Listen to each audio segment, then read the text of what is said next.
Every government has its Secret Service branch. America, it's CIA. France, Deuxième Bureau. England, MI5. A messy job? Well, that's when they usually call on me or someone like me. Oh, yes. My name is Drake. John Drake.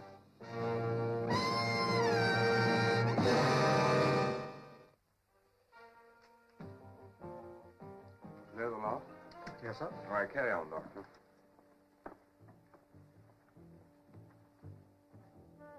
Give me a hand.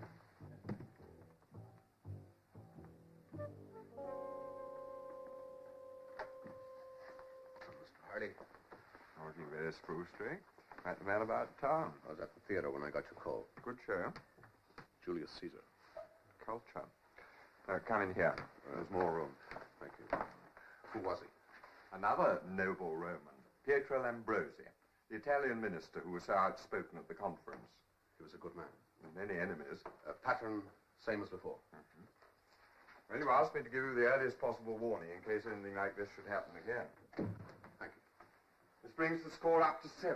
Kalinsky in Madrid, Hoffmeyer in Budapest, Mike Darrell in Turin. You can forget the roll call. I know it by heart. But the baffling thing is the total lack of political bias in all these killings. Spanish royalist in Edinburgh, a communist diplomat in France, an Irish MP in Italy. Precisely. I think I gave you your answer last time, Mr. Hardy. I find it very hard to swallow, particularly in this day and age. Well, times change, but men don't. Profundity at this hour. You remember sometime back in the States there was an organization called Murder Incorporated. You name them, we'll kill them at a price. That's right. You believe there's something of that sort over here in Europe? 6 men, may I? Yes. Thank you. 6 men, all in the widest possible sense, completely different, but all killed in an identical way. Shot in the back, through the heart, the range between 4 and 5 feet, and with a .32 caliber bullet. But assuming you are right. I think I may be right, Mr. Hardy. What possible motive can there be? Well, any history book will tell you. Well, take Julius Caesar, for instance. To have great power and authority also means you have enemies. Enemies with unnatural fears and hates. Men too scared to do their own killing. You believe they're paying others to do it for them? How else would you explain all this? Each victim had his back to the killer at the time that he was shot. Now, this indicates that it was not an enemy that he'd recognized, but a stranger that he'd no reason to fear. And where does that leave us? Supposing I put the word about that there was an enemy that I wanted got rid of, and that I was willing to pay a lot of money to have him eliminated. And how would you start putting the word about? Well, 6 other men had the same problem. They solved it. Yes, but how? The Bush telegraph in the underworld, Mr. Hardy. Place the word in the right quarters, and in the end, you usually find what you want. Now, you must find me a contact, someone who can introduce me to the right people. The wrong people? That shouldn't be difficult. Obliged. The next evening, I was waiting to be introduced to London Soho society as Lee J. Maddox, affluent operator of New York City. Come on. Mr. Hardy's contact was on time. Mr. Maddox? Yeah, we're right with you, honey. I have a card from Mr. Hardy. Ah, kind words from Mr. Hardy. You worked for him before? Yes? What sort of job? I think that's Mr. Hardy's business. You could be right at that. How well do you know Soho? I was born there. I'm one of the landmarks. And a very nice one, if I may say so. How much did he tell you? Nothing. He said he'd leave it to you. I'm looking for an organization that makes murder its business. You pay, we kill him, no questions asked. Do you know anything like that? No. You think it's possible there could be such an outfit? If you say so. Where do I fit into this? Hardy, it said that you know everyone who is worth knowing. Yes, I know my way around. I'm willing to take his word for it. Before he sent my husband up, we ran a dive ourselves in Soho. In that case, let's be on our way, shall we? Okay. Okay.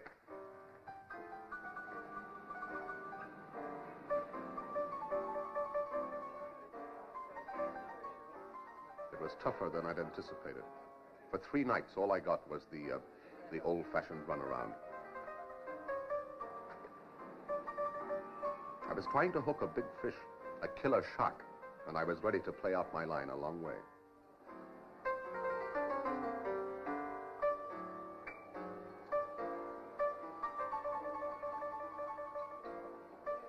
At last, I got a nibble. It led me to a neurotic young lady with an obsession, the gambling fever.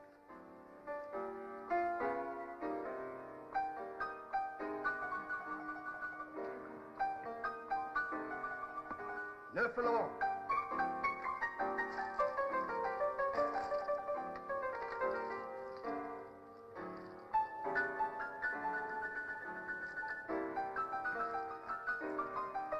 Excuse me, sir.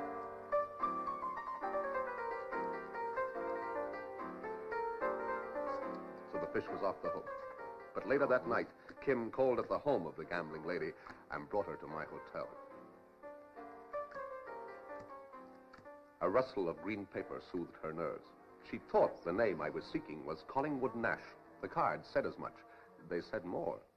I see a house. A grand house. In a grand square. Where is this Grand Square? In London? Yes, Eaton Square. 385 Eaton Square.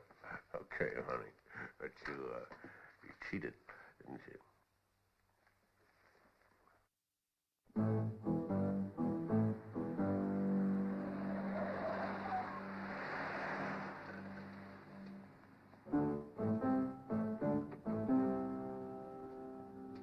I was beginning to have an uneasy feeling that my information had not been reliable. Neither the house nor anything about it seemed to fit. Good morning, sir.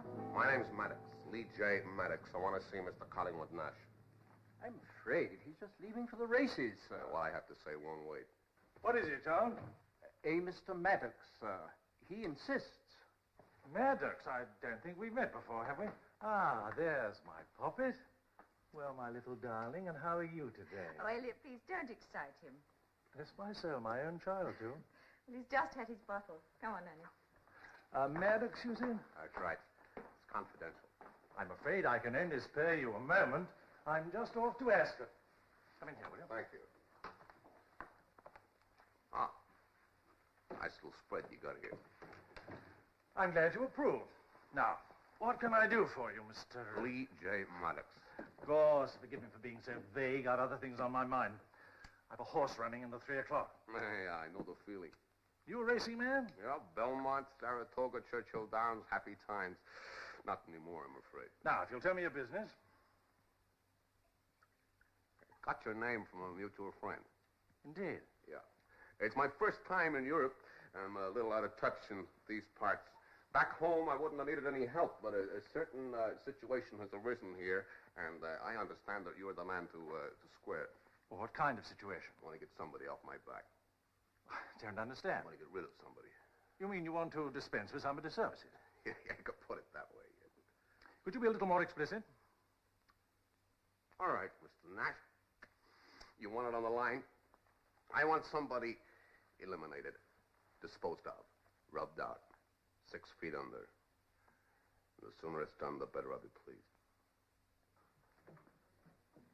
Are you quite sane?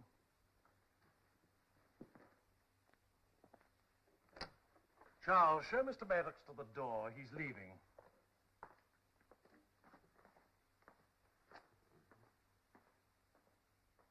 Where did ask it for me? Mr. Maddox, Yeah, where are you staying? the Plaza, Suite 805. Then don't be surprised if you get a visit from the police.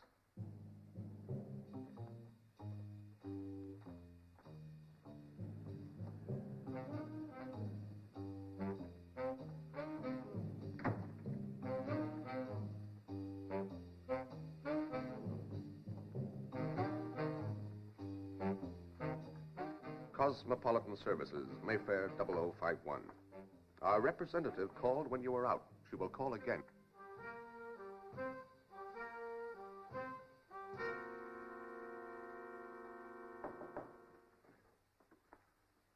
I come. P.J. Maddox? Yeah. I'm Mrs. Hammond. I left a card. Oh, this. Cosmopolitan Services. How'd you come to get my name? A contact told us you might be needing our services. Contact, eh?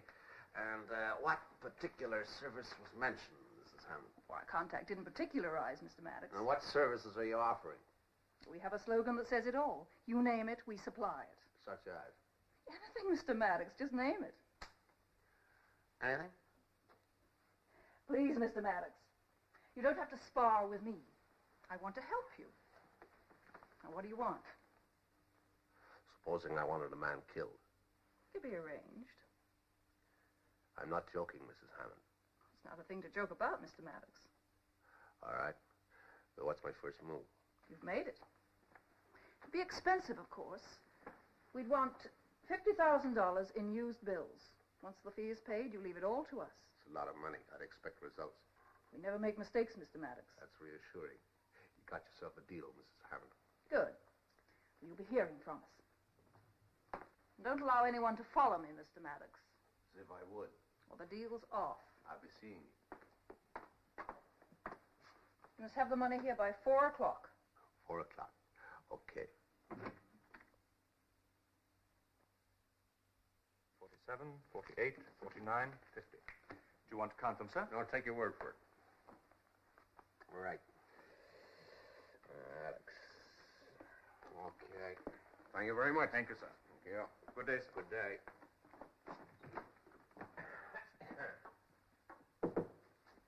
Special delivery, sir. All right. Thank you very much indeed. There, that's for you. Thank you. Oh, Bye. thank you, sir. My killers were nibbling at the bait now. I still had to land them, and alive. The case was for the money. The card inside the lid required only 3 details. Name, date, place.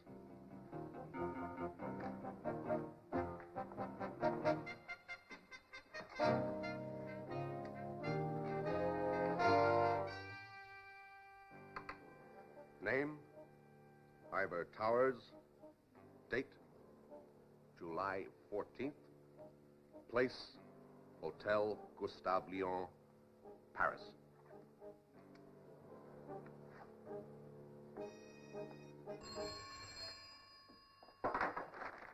Oh, Maddox?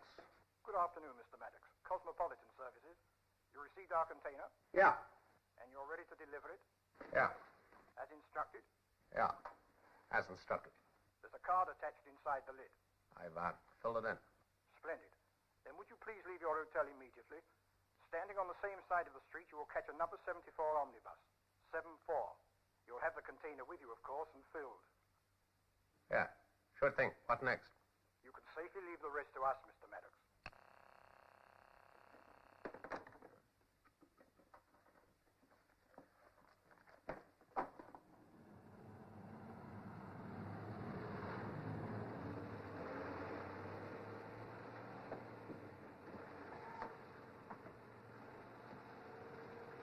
Dearie me. We're going to be late, you know. Late for what? Late, of course. Nearly 5. So what? Oh, haven't you dropped something?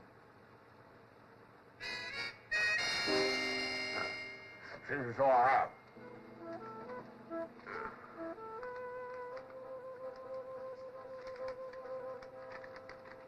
It was unsigned. It told me to leave the bus at the next stop. It gave precise instructions as to where I had to place the money.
taking your time. Well? Dead end. In more senses than one, I'm afraid. You left the money? Yeah, and you can whistle goodbye to it. Well, really, Drake, it's a considerable sum, and I'm responsible for it. Oh, well, you can charge it up to lunches and riotous living, can't you? It's not funny, Drake. You've just given our money away. It's a great pity there isn't a real Ivor Towers staying in Paris on the 14th. Otherwise, they could shoot him and you'd get your money's worth, Mr. That's an idea. What? Not you. Why not? In my present frame of mind, I have no objections. They'll kill you, Drake, just as they did the others. Oh, no, Hardy, they won't. The others didn't know they were going to be shot in the back. I will. I'm on my way to Paris, Mr. Hardy, and don't worry, you're going to get your money's worth. Contact me, Mr. Ivor Towers, Hotel Gustave Lyon. All right?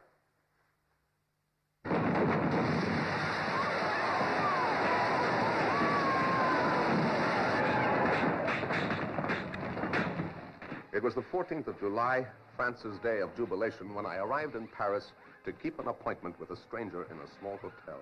A stranger who was waiting to shoot me in the back. How would he greet me? Gravely? With a smile? How would he introduce himself? Would he come up with an introduction from an old friend I'd never known, or to sell me a lucky ticket in the Loterie Nationale? Or would he bring up my iced water or a registered package? I only had to wait. Someone was on his way with the answer, in the barrel of a neat little 32 automatic. Yes, monsieur.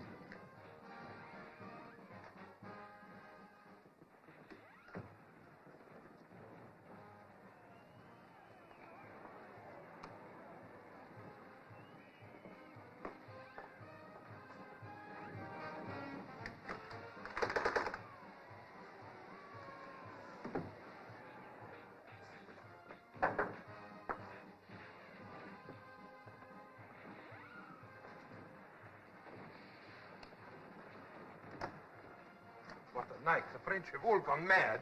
You are Mr. Towers? That's right. Vogel, Heinrich Vogel, Hamburg. We have not met before, but there was the correspondence. Was it? New York account. Vogel, Heinrich Vogel. Oh, it's so hot. Do you mind if I open the window? No, of course not.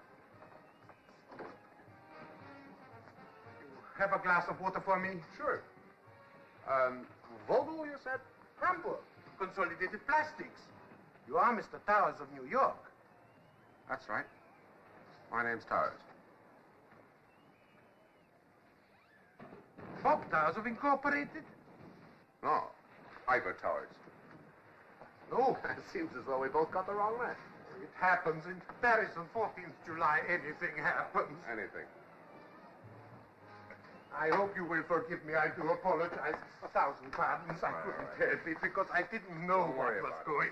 Oh, excuse me, little one. I'm so sorry. You're just a great big bull in a china shop. You like big bulls, eh? I think you're cute, Grandpa. I like young bulls best. Hello? All alone on a night like this? No, not alone. I have an appointment. Then break it. You got a date with me. Come on, let's get out of this mall. I'm afraid that this is one date that I can't break. Then how come in and wait with you? A redhead or a blonde? She's pretty as me? Not half as pretty, but she'd be very upset if she found you here when she arrived. So would you mind running along, please? Young man, how you waste your chances. Okay, I'll go. Just one drink, huh? We'll drink to pleasant memories that might have been. I have only water. What a Puritan. Okay, then we'll drink him water. You know, this date of yours, I think she stood you up. No. She'll be here. You're kidding yourself, Mr. Towers. You'll never see her.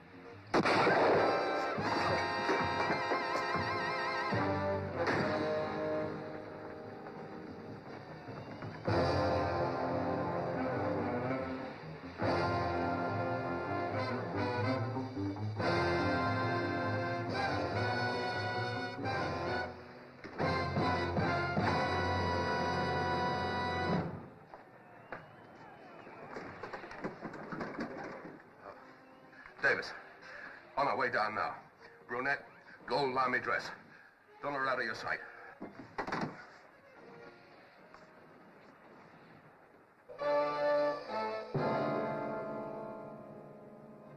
They told me the bulletproof vest was safe up to 4 feet.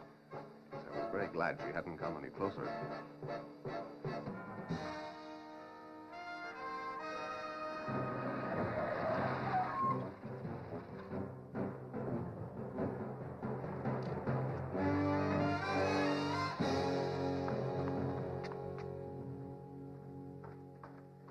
Mr. Nash in? I'm not at all sure. He'll see me, all right. Maddox, don't you understand that you're not welcome here? Will you kindly get out of my house? Get your wife out. I beg your pardon? You heard me. Tell her to get out. I think you'd better do what he says, my Who dear. does he think he is?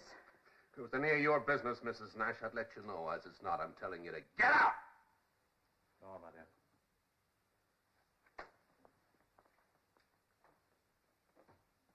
Mr. Maddox, in my house, no one raises his voice.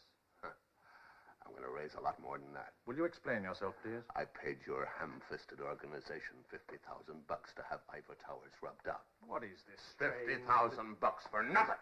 I'm here to collect. You know, this time I will send for the police. This morning, Ivor Towers is walking the streets of Paris, and because of that, I stand to lose $200,000. Charles, $200,000 on a deal that I had planned. Charles, please ring for the police. Look, I wanted Towers killed. I told you that, didn't I? Before I had time to shower, your representative was round at my hotel. You were the only one that knew my hotel and suite number. Just you. Leave that for a moment, Charles. You've a very retentive memory. It pays off. But you're wrong about one thing. What's that, Mr. Nash? Tars, he's dead. Now get out. I'm sorry, I don't believe you, Mr. Nash. Get out or I will call the police. You? You call the police? Certainly. You're not going to tell them that you're an accessory to a murder. There isn't any murder. He's still alive. I know my operators, and I know he's dead. How come there's nothing about it in the Paris papers? I don't read the Paris papers. I want confirmation, Mr. Nash. In what way? The operator that killed him. I want him here. Right now.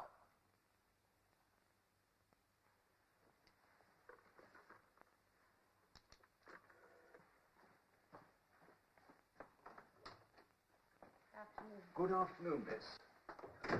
Mr. Collingwood Nash is in the library. Ah, excellent timing, my dear. You made it sound quite urgent. Our friends seem to doubt your efficiency. In what way? Tars.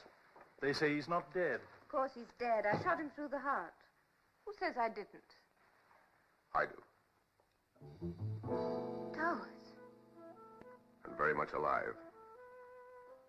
Is this some stupid joke? If it is, then you won't be sharing it, Mr. Nash. I demand to know what's going on. My name is Drake. John Drake. One of the gentlemen over there is Detective Inspector Myers, CID. The other gentleman, just for the record, is Detective Sergeant Davis, also CID. Thank you very much. All right, so come along. You too, miss. Come along, miss.